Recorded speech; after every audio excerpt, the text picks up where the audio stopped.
Hello and all, welcome to a Galaxy Man Show interview show. So for my very first guest of this week is this incredible singer and songwriter known by the name of Darla Jade. So I'm about to add Darla into the live now to have a chat with Darla about her incredible music. So yeah, let's add Darla in and have a chat with Darla. Hi Hi, Darla, you how's it going? okay? I'm good, thank you. How are you? Yeah, really good, thanks. I just want to say first up, thank you so much, Darla, for taking the time to join my show. It's such a pleasure having you on the show this morning. To people that don't know who you are, if you can give like a bit of backstory about yourself, and then we'll dive right into the questions. Yeah, of course. No, thank you for having me. So I'm Darla Jade, and I'm an electro-pop artist from Stoke-on-Trent in the Midlands. Um, Kind of been like consistently releasing music for about a year now, or just over a year now. So yeah, still pretty new to it all, really. It feels like that anyway. Awesome. So we'll dive right into the very first question. So you've created incredible songs, past and present, and you've created a new EP release called Disconnect. What was it like coming up with the idea of wanting to create this EP, and what's the meaning behind this one? So I kind of decided last year, it was at the end of last year. So I just released Ghost in Me, and I was like, I kind of want Ghost in Me to be on something else. And I also wrote Disconnect, which was the title track, in 2019, and I knew that I wanted that one to be something, part of something more as well. So I had like the idea to have Disconnect, have Ghost in Me on there. And then there was other songs that I was writing like the back end of last year as well. So Problems and Slow Motion were also songs that I wrote last year when I was kind of deciding around the EP, and everything kind of connected well together. So I thought it would be a good thing to have an EP, and as well like it was kind of because I'd done all the singles, I'd done like loads of singles, and I thought it's probably time now to release like more a body of work rather than just keep releasing loads of singles. So yeah, it's a really fun process. On to our next question. So you've also created a song and music video called Slow Motion. What was it like coming up with the idea of creating this one, and what's the meaning behind this one? So Slow Motion, we wrote, myself, Reese, and Mikey wrote that one in, it would have been September, October last year. And it's just all about wanting to live in the present moment. Like I feel last year, obviously for everyone, was a very weird year. And like, I felt like in that time that even now, like I don't live in the present very often. So Slow Motion is about wanting to live in the moment and just, yeah, it's kind of about that. And the music video was so much fun to shoot. I managed to face plant the floor. Literally, this was obviously caught off screen. There was loads of quicksand, and I just completely face planted the beach. And then I didn't have another spare outfit as well, so there's kind of a few clips where my dress is a little bit muddy. Um, but yeah, that was a fun one to film, and because we did it on the beach and everything as well, it kind of has that nostalgia feeling. So yeah, it was a fun one. So I'll take our next question. So you've also created a music video and song for Ghost in Me. What was it like coming up with the idea of creating this one, and what's the meaning behind this one? So Ghost in Me, oh, I wrote that one like in 2019. So that one was actually the first song that was written for that EP. Even though I didn't know it was going to be on the EP at the time of writing it. But that one is kind of about grief of like losing someone. And so that one was like a pretty emotional kind of session. And then the video for that, that was a lot of fun as well. Like the music videos are so fun to do. Like they're like the best thing. It was the first time that I used other people as well. Like I've never really liked the idea of having other people in music videos because I don't know, it just weirds me out a little bit. But then, I mean, it always looks cool, like watching other people have people in their music videos. It always looks really cool. But I don't know, when people ask me, oh, shall we get this person and this person in the video? I'm a bit like, oh, I don't know how that's going to be. But we got like two actors involved for Ghost and Me, and it worked so well. And it's like put me in a position now where I won't be scared to have other people in the video. I think it's because you're allowing other people to kind of seep into the music. I don't know, it's a bit weird. Oh man, it turned out really well, by the way. I just want to Thank say that. you. So good. So on to our very next question. So what made you decide as a person, and especially as an artist, like to get into singing in the first place? So I've always love singing since I was like very, very young. Like I used to put on shows in my nan's living room with like towel. I used to dress up in like towels. I don't know why, because there was nothing else. I didn't have like. I never really remember having like, you know, like the kids' princess dresses. I don't think I really had any of them. I don't think. So yeah, I used to just dress up in towels and stuff and just put on a show for my nan and sing all the nursery rhymes that I knew. That was kind of what I did. So and then so my mum and dad then took me to like performing arts classes, like musical theatre. So I did a lot of musical theatre for a while. Even up till college, I thought that was the route that I was going to go to. I wanted to do like the West End and all of that. And then it kind of got to like the second year at college, and everyone was getting ready to do their auditions to go to London schools and everything. And I was just a bit like, I don't think this is the right thing for me anymore. And so when I was 15, I started doing gigs in pubs, clubs and everything. And I think that's when I really discovered my love for like pop music. And when I was 18, so after I just finished college, I decided that I wanted to write my own stuff. So that's kind of when I started writing. So on to our next question. So who would be your like all-time inspirational person or music artist that you look up to music-wise in the music industry? So I love finding new artists. It's like my favorite thing. So like I'll listen to like really like up and coming people. And I also have like a playlist as well that I make just for like artists that are under, I think like for songs under 10,000 streams. It's like I just love doing it. It's just so fun to do. But yeah, I love artists like Sigrid in the Scandi pop world. Then there's Paris as well, which are a band that's kind of a bit more rocky, but their latest album, Use Me, is so good. I love that one. Yeah, so there's so many artists. Like I really love Sam Fender. I love artists in loads of different genres as well, so it's not like just one genre. Like I can listen to so many different genres. Yeah. Awesome. So I'll start with your next question. So what does performing music mean to you, like especially as an artist standpoint? So you mean like performing live? Yeah. Oh, it's the best thing.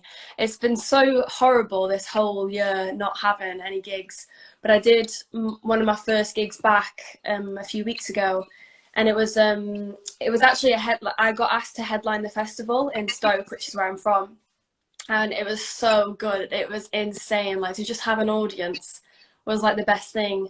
And as well, like some people knew the words and I was like, oh my God, that's just crazy. So yeah, I mean, it's like the best feeling because I feel like when you sing live, you kind of, the emotion kind of comes back from when you wrote the songs, which is a bit weird, but because you could have wrote the songs like 2 or 3 years ago. But when you're on stage in that moment, like it's quiet, it kind of feels like the emotion comes back out, which is really cool. So on to our next question. So because you perform and stuff, if you could go anywhere in the world on tour, where would you go and why? Oh, I mean, I definitely do want to gig in Australia. That would be sick. That would be really cool. I really want to go to Australia. That's like one of the places on my bucket list. I mean, I definitely want to do Glastonbury. That is the ultimate goal, to be able to perform at Glastonbury. But yeah, hopefully one day. Yeah. So I'll tell you our next question. So if you could work with any top 3 music artists in the music industry, who would they be and why? Oh, okay. So definitely Sigrid, who I mentioned earlier, and Paris. And I'd also love to work with, they're a duo actually, they're called NOTD. I think they're also Scandi as well. And I just really love the sound that all of them artists create. Like I think they're really cool. So yeah, I'd definitely pick them. Awesome. So on to our next question. So what have you learned about yourself as a person and especially as an artist, like during COVID? Oh, that's a tough one. It's very strange because like all of my music's been in COVID time. Like the majority of my music that I've released has all been like from last year onwards. So I haven't actually experienced live very much, well, artist live very much before COVID. It's not really. So, but the one thing I have learned, I mean, I've definitely learned more like on how to like market more because I had the time to be able, because I'm doing everything independently. So I haven't got a label or anything like that.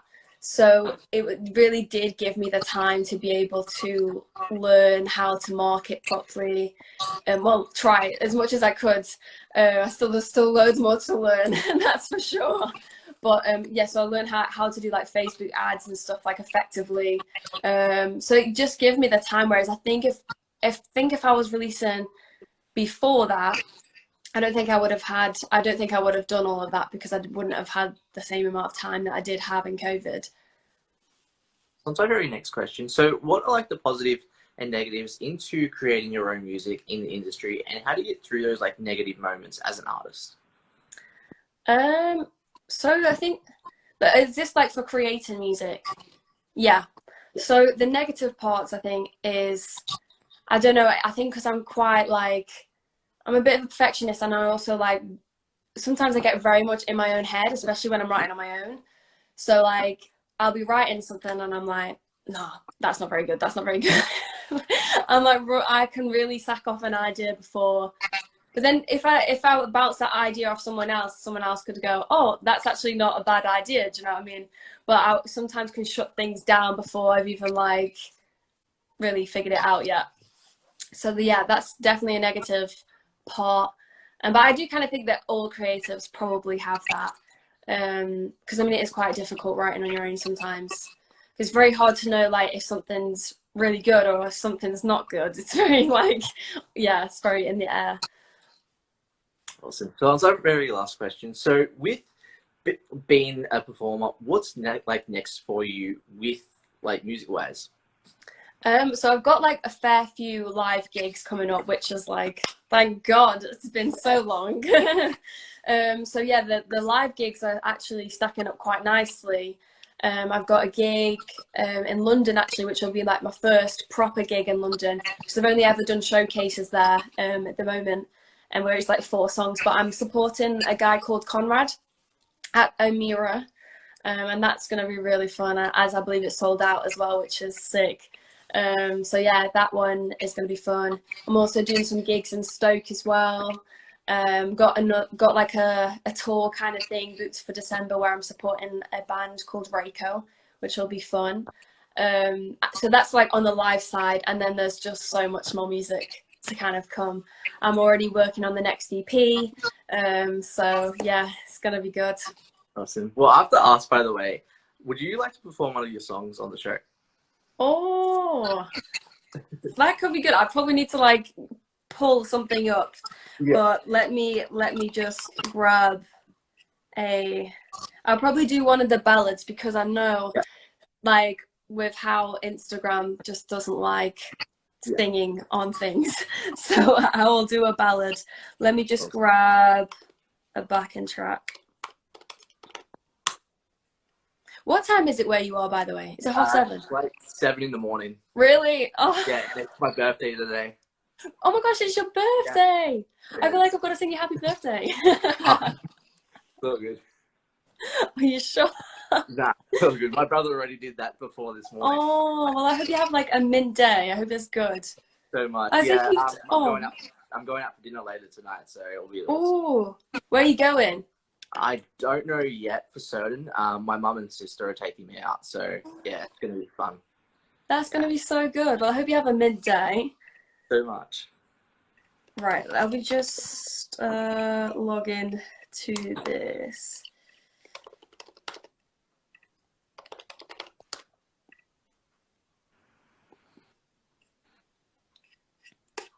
I'll do Overcrowded, which is a song that I would have released last year. But yeah, I'd rather do a ballad kind of one. Yeah, just because Instagram loves to lag on these things.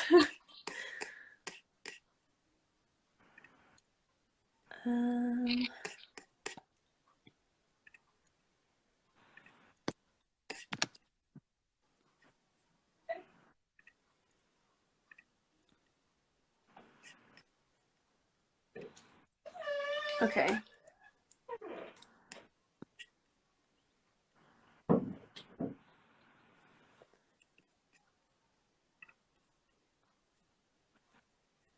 It doesn't want to give me the correct one that I want to perform. Ah.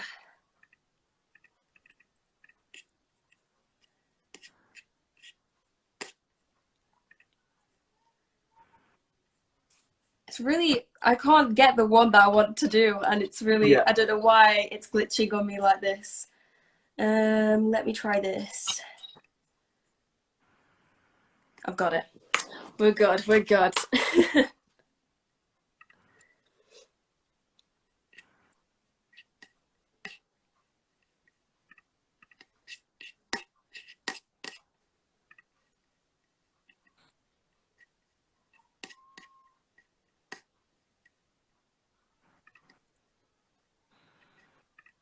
I don't know. Here we go.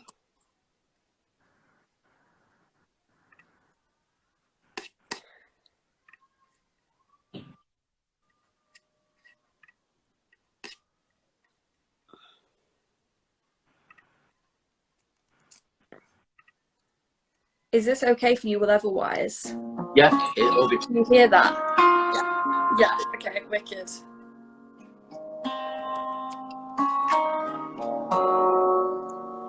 You'd say I'm crazy if I told you just what my brain thinks.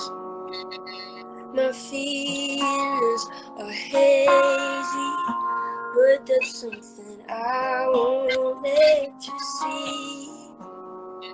I'm jealous of the people that don't give a shit. I wonder what it's like while I'm sat over here, overthinking it. I can't escape it. It's so busy, and there's no chilling at all. Tell them to fade it. Even when I'm alone, I still feel overwhelmed.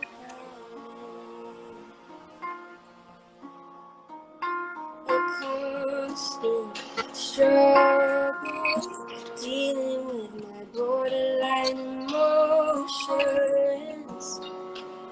Get under the bubble, they lie low and unspoken. I won't let them open now. I'm jealous of the people that don't give a shit. I wonder what it's like while I'm sat over here, overthinking it. I can't escape it. It's so busy, and there's no chilling at all. Tell me to fade it. Even when I'm alone, I still feel overwhelmed.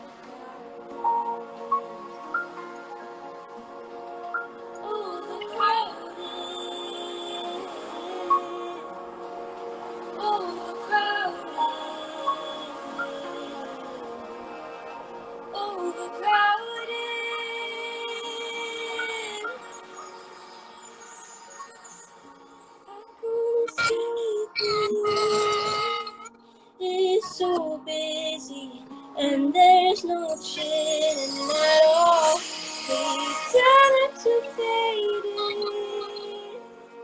Even when I'm alone, I still feel overcome. Even when I'm alone, I still feel overcome.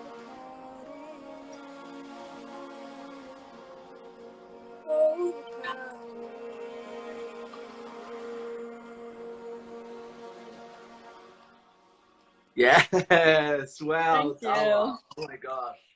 Wow. I hope that the sound was okay and it wasn't too No, you were fine. Like, your voice is insane, like truly inspirational, by the way. Can I just say first up, and to end this off, like, do you have like any last final thoughts that you like to give to people on the show? I mean, this is probably like shameless plug, but like, if you haven't listened to Disconnect yet, go and listen. Awesome. But yeah. I wanna pull the plug, but I'm addicted to your touch. Feeling everything, but everything is not enough. I got you stuck on repeat. I'm tired of lying. Still I keep coming back to you. I try to switch it off, but somehow you're still getting through. There's something in my chemistry, no, I don't wanna be alone.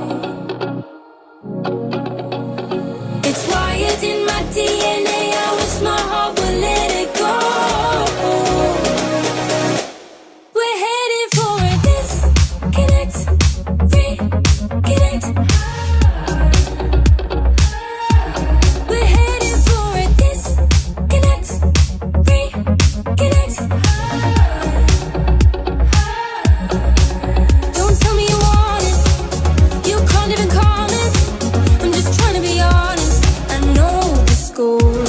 We're headed for a disconnect, reconnect. Disconnect, reconnect.